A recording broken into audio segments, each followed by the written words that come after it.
one of the biggest learnings we've had when we started Datadog was that there's one lie customers will tell you, which is if your system has a smarts to detect issues, I prefer you to give me the false positives and then I'll decide whether they're right or not. And that's a lie. The reality of it is that you send 2 false positives to people in a row and then they turn you off forever.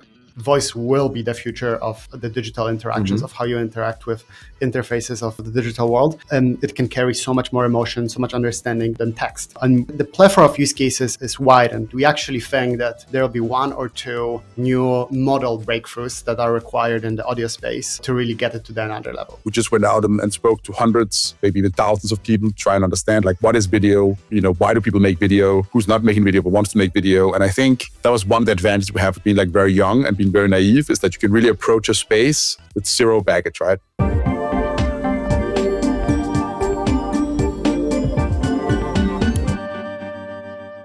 Hi there, Simon Maple here from the AI Native Dev.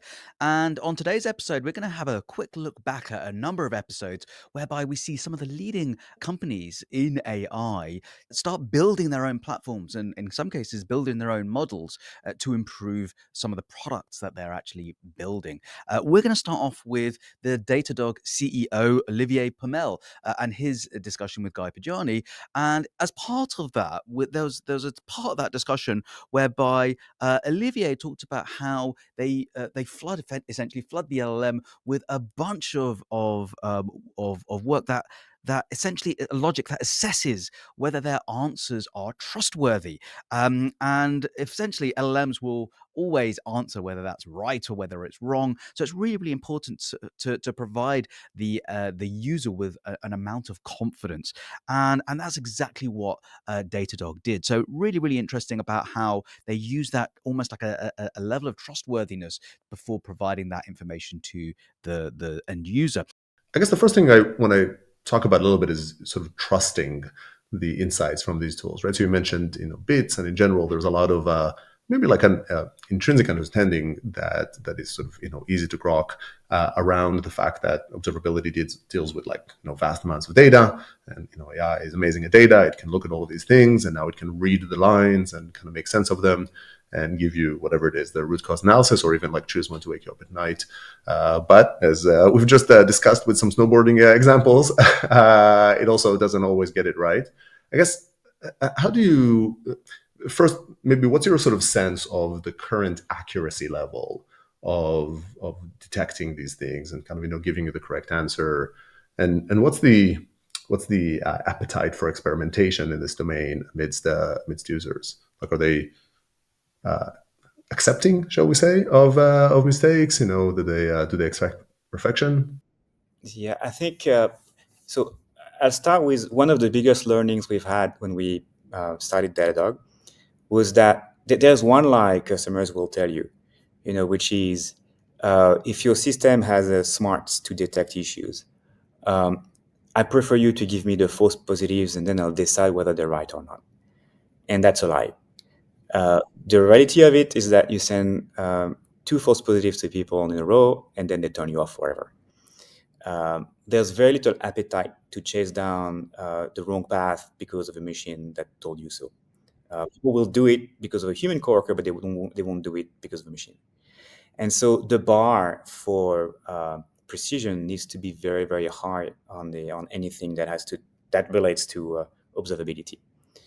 And the good news is that I would say 3-4 years ago, being completely right about root cause most of the time was science fiction, and I think now it's definitely within reach. We see it in the way in what we've been developing. We see it in the progression of the evaluations for that. And as you've been building on AI too, so evaluation is the hardest part. It is it's a joy and a nightmare to sort of be building with the predictability, but you definitely sort of see the progress and the power that comes in. Yes, and we see actually very good progress there, and we can clearly see on the horizon the moment where the technology is good enough to be put into the hands of customers in a large number of situations. So that's sort of where we are. But yes, the bar needs to be super high. One thing we found, interestingly, is that the bar is a little bit lower in some related areas such as security. I think users and customers are more willing to take a bet on automated decisions or automated notifications for security than they are for operations. And I think the reason for that is that the risk reward is a little bit different. I think it's okay to crash a workload if you avoid a security incident, whereas it's less okay to crash a workload to avoid crashing a workload. Yeah, yeah, yeah. That's sort of a little bit of running. It's really interesting though, because security. Well, first of all, like the security, my experience at Sneak is actually like very similar in terms of the false positive, false negative element, right? It starts off by sort of saying, find all the issues. If you're not sure, tell me about it. I want to know. And the reality is that's actually the primary thing that they would sort of feel they don't tell you. But it's interesting though, your comment about identifying flaws or like maybe having more tolerance around sort of alerts, because to an extent, identifying whether something is or isn't an attempted breach is also something that's kind of less definitive, I guess, on it. So maybe just people have lower expectations. They just don't expect anyone, including kind of human assessors, to be able to spot what is correct or is not correct. And so it could be the impact, or it could just be the sort of the expectation of the art of the possible. Yeah. And also, just to level set what we discussed, I think when you compare what's happening in operations and security to what is happening in other areas of AI, like these are hard problems to solve. When we think about self-driving cars, for example, which are just about working now. What these do are, what pretty much any human over the age of 16 can do without even thinking about it. Whereas when we think of the incidents, at least the ones we've had and the ones we've seen our customers have, that it takes large teams of very qualified people and PhDs, and a lot of time to try and understand what's going on. And sometimes weeks after the incident, you're still thinking about them and still working through them and understanding exactly what happened. So these are really hard problems to solve. Yeah, no, I agree. And I guess on top of that, there's a notion of understanding the application itself, right? So I guess so maybe two questions coming out of that. One is like trust is imperative, right? People they have low tolerance for mistakes on it, but the systems are, as you've also mentioned, not predictable. And so I guess one question is, can they find it? But even if they could find it, it doesn't mean they can find it again if given the exact same set of information. So I guess how do you think about solving it? Is the solution sort of the co-pilot world and leaning into that until it's good enough? Is it about sort of narrow slices? Is there a different lens? Like how do you still make progress, while you don't have perfection, you have expectation of perfection, and the systems don't yet allow. They're getting close, but there's sort of a line of sight for perfection, but I don't think it's present. Yes, I think there's two issues there. One is, what's the right form factor for the customers to interact with it the right way? And that's where you think about, is it better to have a copilot, or is it better to have an agent that does things on its own? Should it be, do you want to interact with it vocally? Do you want a button? Do you want, like, what does that look like? And that's a big question there. Like, there's a real UI question, but also, the UI really sets up the expectations from the end user. So there's a big thing there. And I think as an industry, we're still figuring out what works. What's pretty clear is that the chat interface was a great start. It opens everyone's imagination, but it's not the be-all end-all. I think most of the AI-based functionality is not going to work from a chat interface in the long run. The second question is, how do you build or how do you enter the market with a solution that shows confidence or builds confidence with the end user? And I think for that, you can get higher precision by having lower recall, and you want to start in maybe with corner cases, maybe with some small subselection of all the incidents you could possibly solve, but focus on the ones that have the really, really high precisions first. Now, the challenge, with the naive approaches is that the LLMs in particular are not good at understanding when they know and what they don't know. They'll always gladly answer, and might be wrong a lot of the time. So I think a lot of the technology that we're building there is around understanding when we're right, when we're not right, when we have a super, super high chance of being right.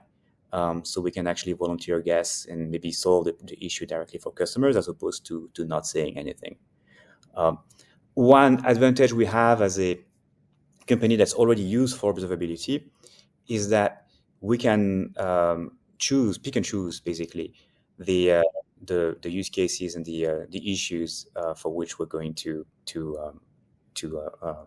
automatically take action. And so that's what we're focusing on today. Got it. Makes sense. So you're already monitoring the whole thing, and so you can make a lot of attempts, sort of see where is it, what are the cases in which you can reach a high confidence conclusion of it, and then kind of reach in, which definitely is a kind of an incumbent advantage of sort of already being in place and already seeing the data. Exactly. And that's not a choice that's so obvious. You don't have that choice in some other parts of the industry. For example, for self-driving cars, you can't say, we're only going to make left turns, and good at them. I think that's a luxury we have in Right, in that sort of breadth. So that makes a lot of sense. So I guess maybe leading from this into the sort of the world of agents of it. So you're in the spot, you look at all the data, you sort of see the data for the specific cases where you have conclusions. How do you think about actions? What is these are the insights maybe that you have higher confidence. Do you see some that you reach and like such high confidence that you can even act on them? How do you think about agentic responses to this data, the non-passive version of observability in its stance today? I think that's definitely the goal, and we see areas where we can do it. I think the lowest hanging fruits there are things such as errors, for example. So you have, you ship a new application, and you have some 500s on the servers, and that's pretty clearly an error. Pretty clearly needs to be remediated. It's usually not that hard to generate the code that will fix the errors, but then there's quite a bit more work involved into getting that code across and validated and running in production. So that's one area where you can take action, I would say pretty automatically and pretty quickly, and that's definitely something we're working on right now. There's a few other areas. I mean, I think it's luckily a few years ago we started building the ability to take action for customers. So we built a workflow automation product. We built functionality so customers could build applications and that automate the way they run their own operations internally. And that's a big departure from what we had been doing for the first 10 years of the company. The first 10 years, we were very careful about only receiving data, never taking action, never reaching back. And I think all of that is really coming to fruition now that we're trying to close that loop and really automate response for users. I'm a firm believer that for AI to show its value, you need to automate action. I think if you have to keep pestering the humans to do things, you're not going to be successful. The second conversation is really with Matti Staniszewski from the CEO of ElevenLabs. And one of the things that they found was, after trying a whole bunch of open source models, they didn't really find that level of kind of like dubbing was sufficient enough using those types of models. They had to build their own. And they talk really about how their team progressed through a number of different ways in building their own much more expressive way of dubbing various voices and things like that. So wonderful session from Matti on the growth of ElevenLabs. So let's indeed maybe talk about the early days and maybe the sort of the technical breakthroughs, right? So I know, and people it's easy to find when you look for write-ups about ElevenLabs kind of origin story, how you were frustrated with the dubbing experience, you and your co-founder Peter, right? Yes. Of Polish movies of it. I kind of grew up in Israel. I'm familiar. Israel fortunately has kind of embraced that nobody's going to bother dubbing to Hebrew. Right. Not enough sort of Hebrew speakers, and therefore you sort of see things in English. But dubbing in Polish was underwhelming, and he wanted to fix that. But I think that's sort of a nice, succinct, easy thing to say. But from there to actually kind of technically execute that, it's not one thing. And I know you kind of had to break through a bunch of walls maybe in those months that you were exploring the ideas. I guess I'm curious, what were the sort of the core original innovations or sort of breakthroughs or even just problem spaces you had to do to deliver on this? Hey, we want to do AI powered dubbing. And you are right. It's even worse than just poor dubbing. Where if you watch a foreign movie in Polish, you not only usually you would have dubbing with lower quality, but you have one voice narrating all the characters. So whether it's a male or a female voice, seriously, you have like one person narrating everyone. No emotions, no intonation. They on purpose keep it even flat, so you can infer yourself the emotions on what's happening. And the crazy thing is, of course, we knew it when we grew up, but it's still happening for majority of content today, and something that we know will change as the technology evolves. So maybe like a quick background there. So my co-founder worked a lot through the years, and he's a brilliant researcher. He worked doing that at university, initially spending time on image space, then working Google on knowledge graph, so closer to a text space. And he hasn't worked on audio, but a lot of the ideas that we've seen in those other sister fields or other fields across AI were potentially applicable in audio, and we know that this will be something that is possible and fixable. And on the other side, from what I was saying, is that there's no great product for the space to really do anything with audio AI space, and then very clear problem set of people that we were outbounding to of like, would it actually help in your process? When we started the company, what was the sort of state of the art for audio at the time, like 3 years ago? What would have been like the best product out there at the time? Most. I mean, there were some early indications through 2022 of some open source projects that were a bit better, but like most of the voice quality was what we would experience with Alexa or Siri. Right. Like something that you can immediately tell is a robotic. That it's robotic. Voice. Exactly. Yeah. But we started. And when we speak about this initial problem, we started actually with building dubbing solution. So in the early 22, the first prototype we've built was effectively a stitch up of a few of those different steps. So the first step is understanding the speech to text part, who is saying what and what they are saying. And already in that step, the process isn't perfect because most of the models weren't able to detect different speakers or overlaps accurately. The speech to text was okay for English, but the element of when things are being said was hard. And the second was hard was the timestamps of like exactly knowing when is that being said. So that was the speech to text part. So it's more than just transcription, which maybe was a little bit more evolved, at least for English. But it's a lot more of that sort of segregation of the conversation and the timestamps of it. Yeah. Exactly. And that's where we've seen already the gaps that we might need to address. So speech to text part, the first one, and maybe just to give a like wider overview. Then you have the translation part of changing from one language to another. Well, of course, in dubbing, you need to keep the length roughly the same, given you'll be dubbing in the other language. That's true. Yeah. In audio, unless you extend the video, but that's something that most platforms wouldn't support. So there's the translation step, and then there's the last one, which is the text-to-speech step. So speech-to-text, we knew that there are some faults. There were good open source models for the transcription side, like Nemo from NVIDIA, but really the other parts were lacking, and where we spent a lot of time like, okay, can we build that additional speaker diarization to detect the speakers? Can we build some better understanding of timestamp and how we chunk that together? The translation, of course, something that is a massive problem that we know we won't be able to fix ourselves. So here we would rely on anything best that exists at the time. Yeah. And this is 3 years ago is pre-ChatGPT, but it's not pre-LLMs. GPT-2 is around. Like, were you already using those types of technologies? Exactly. There? Like through 2022, like you could see some of that momentum. So both GPT-2, there were like other just callable APIs that we would try, and we would try all of them.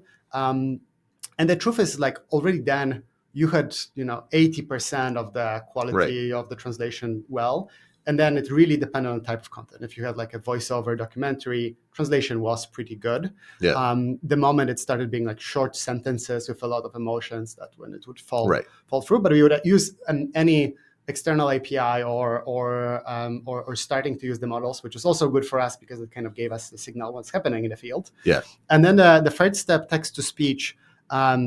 Here, I think in the very first prototypes, we just used whatever was best. There's the famous one of the famous paper for famous open source project for some people in the field called Tortoise, which was incredible, where you could effectively the first step change from those Siri, Alexa voices into something that sounds human. The problem with that model was that it only performed well on the very short segments. So when you had a longer, it would deteriorate, it wouldn't be stable, you couldn't create that voice stability over time. So we started looking into like how we could potentially modify it to our own setup using the Tortoise as a base. But that was early 2022. Yeah. And you're my kind of layman view a little bit, thinking about it, there's also the notion of capturing emotion, right? Transcription doesn't capture emotions. It doesn't. Doing it, so you'd have to somehow annotate that. Or maybe the Polish background, you started way not expressing any emotions, like the dubbers there. Right. Right. And is that that's correct. So like the main thing like you want to capture in that process, of course, is like what is being said, how it's being said, and who says it. Right. And the how, I mean, hasn't been solved before. And the way we thought about this in those early days, in those early 2022 days, it was, could we effectively take the original voice, clone or reproduce that? Well, if we do it in a short enough sample, in that short enough sample, there will be enough of the emotions that we can effectively take from the original. And then when we recreate that in the other language, that short sample will carry some of that emotionality across. But we've built this prototype. It was like this end-to-end dubbing with those 3 steps. And it was okay. It was like not perfect, especially like looking now at what's possible. And we knew that all those components aren't good enough to produce the dubbing solution. Also, as you think about dubbing, it's like combining those 3 different technology stacks, which were underdeveloped at the time. And if you combine them, it's and the sum of the parts wasn't greater of the parts. It was still like just good.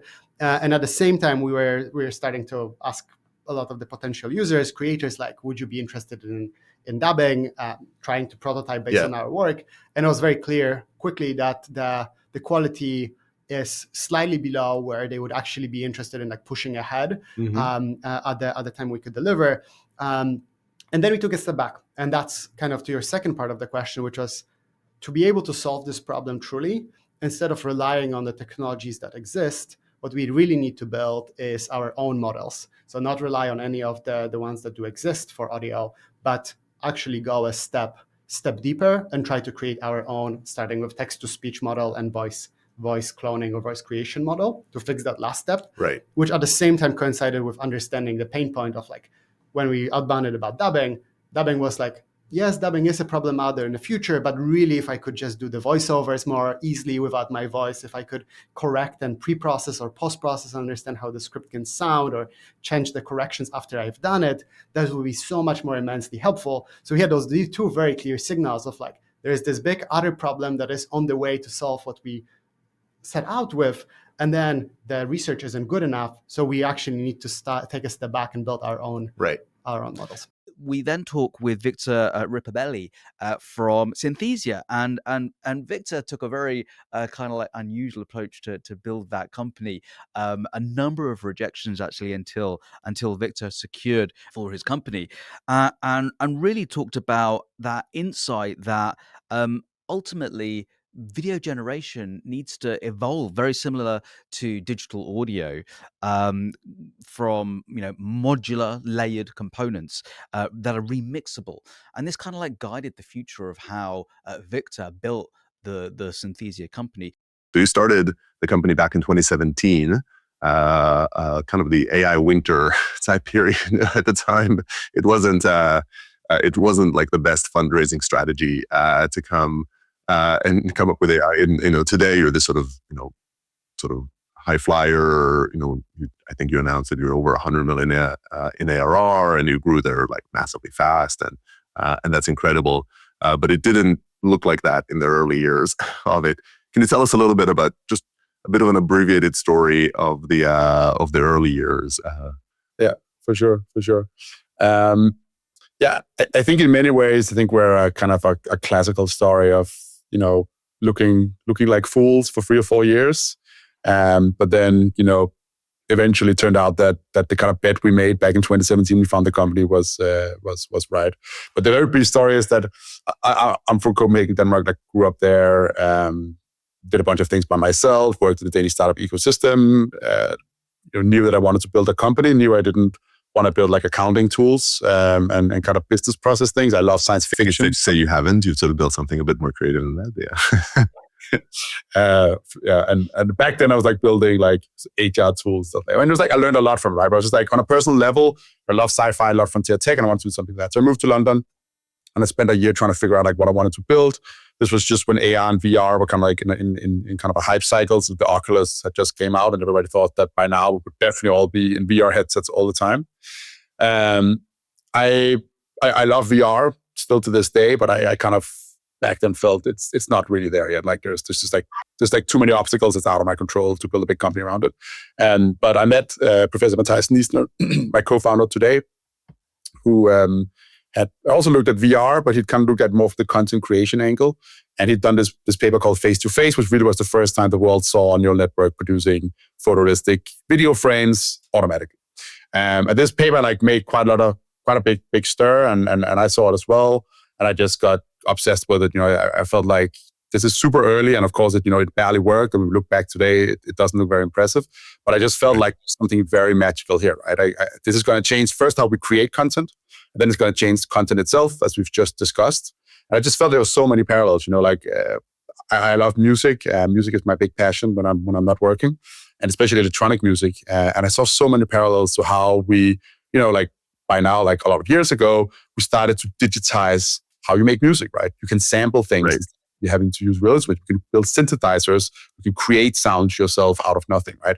And everything that brought to us in terms of like new music genres, democratization of access to music production and so on. And it felt like, what's happening now is just that we're digitizing video, right? And there's so many analogies to all the creative music tools that we're using. So I got very obsessed with that idea. Yeah. By the way, that I didn't clue into that analogy. That makes a lot of sense, which you've gone from whatever a physical guitar to being able to reproduce that sound on the computer as an analogy to you could produce a thing with a camera, and now you can generate that on screen. Yeah. So doing a good job. Just I love that analogy. Yeah, I think there's actually so much of like my experience like tinkering around with these tools in my childhood that really it's one of the things that is like in the back of your head. You're not like consciously thinking about all the time, but understanding how you make content digitally, I think was definitely helpful. Anyway, we felt like, let's try and start a company around this. It took me a very long time to convince Matthias, because at this point in time, I was 25 years old. I had absolutely zero qualifications to start this company at all, but I was just obsessed with the idea. Yep. We managed to get a kind of a team together. We're trying to raise some money. Totally impossible. Got turned down by like 80, 100 investors, something like that. Everybody just thought, the idea was kind of crazy, which it was. Like it was, you had to extrapolate a lot to see this actually panning out. But also at that point in time, especially in London, here, like everybody wanted to fund like PhDs, right? Who would go out and they would hire like the best free PhD friends, and they would like go on some journey to create some big AI company. And some of those companies, I think our strength actually ended up becoming the fact that I'm not a PhD and that I'm a person, someone who thinks commercially, but people definitely didn't like that. At some point, my co-founder Stefan, he sends an email to Mark Cuban cold. We found this email in a leaked Sony hack, and he sent a very short email just saying, "Hey, we're building this thing. We think you'd fit very well. He understands technology, understands media. He replies within 3 minutes. Very interested. Sends a bunch of questions. We email with him for 10 hours nonstop. Never get on call with him. And he ends up investing $1 million which was the founder of the company. And the lesson there was that Mark had himself implemented the face-to-face paper at home with a tutor. We did not have to convince him at all that in 10 years' time you can make a Hollywood film with your laptop. He completely bought into that. He was essentially just evaluating the team, right? And I think that was like if you're doing something crazy, you want to try and find someone who shares like your crazy vision of the future, because it's with VCs, right? It's so hard to convince them something they don't already believe. If it's not like if it's not like part of the current dogma of like the tech community. Yeah, and the VC world is very much you only need to find one, but sometimes you need to talk to so many. I mean, Exactly. The Mark Cuban email is like it's like a part of startup lore now. Sort of I've heard that story now being told not by you. Of people just sort of in part is like they'll hold on sort of faith on it, and part just sort of the craze of it. But I guess what I don't know is like how many such emails like the ones. It's not that you sort of picked, hey, there's one person we're going to email is Mark Cuban. Yeah, I mean, in the probably definitely in the hundreds, maybe even in the thousands, right? We were just desperately trying to find someone to kind of help you get going on the journey. And I think, looking back, like I understood why it was a difficult pitch. Like I was 25 years old, had no qualifications to start the company at all, at least on paper. It was a crazy idea. It wasn't clear what the real use case was, if the technology was even going to work. I'm very grateful that, that Mark took the bet on us. And as it always is, right? Like raising money is like is a milestone, but the real hard part began like after we got the money and we're like, okay, great. So no one believes in us. We have $1 million. What can we realistically like build and sell? And this is what year is this? Like 2017, you started the company. When are we now? This is 17. So we kind of we kind of in spirit. The idea originated in 16, but we raised the first money in October 2017. And I think kind of like what we essentially did when we found the company was we did what you're supposed to not do, which we bet on our technology, not on a specific use case or product, right? And so we had to kind of figure out, okay, what can we build backwards from? So we ended up with this idea of like AI dubbing, which is like you give us a real video, not a generated video. We'll translate it to a different language for you. But we'll not just replace the voiceover, we'll also reanimate the face so that it looks like you're actually speaking in like Spanish, Italian, whatever. And I think the issue we had there was like, makes a lot of sense. It's like you're an advertiser. And if you live in Europe, or you've definitely seen like really bad dubbed ads, right? Where like the mouth is completely out of sync in the German versions. If we can kind of, for 10K or whatever, can fix that for you and all your ads look like they were shot natively in whatever language that you're putting in, that makes sense. If you're Netflix and you invest a lot of money creating content and you could take all those films, you can make them look like they were actually shot natively in German or French. That should have some kind of like economical, there's been economic use there, right?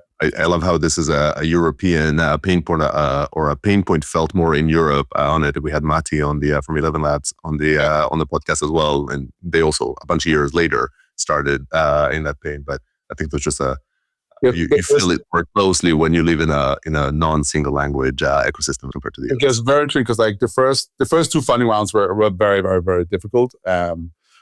Not just because of this, but it was definitely also a thing that like the American VC ecosystem didn't understand the pain, right? They kind of like, you could explain to I kind of guess that makes sense, but you haven't actually felt it firsthand. Or like, if you're a company and you're kind of trying to penetrate many different markets, it's actually really hard, right? And it's a big value proposition of the platform today, like it is for ElevenLabs. But essentially that was the thesis. We built this thing. This is back when, this is like GANs were like the thing back then. The technology basically, it did work if you look straight at the camera without looking away. And we had 2 PhDs sitting for like 2 weeks to create a 30-second clip. So it was more kind of like a visual effects. We were all kind of like a visual effects, studio with a proprietary technology. And after having done it for a few years, we did $1 million in revenue or something like that, which is not terrible at our stage, right? It kept us alive. But it was very clear to us that, first of all, what we're building was a painkiller. It was a vitamin, not a painkiller. People thought it was like cool, but no one would like scream and yell if we disappeared the day after, right?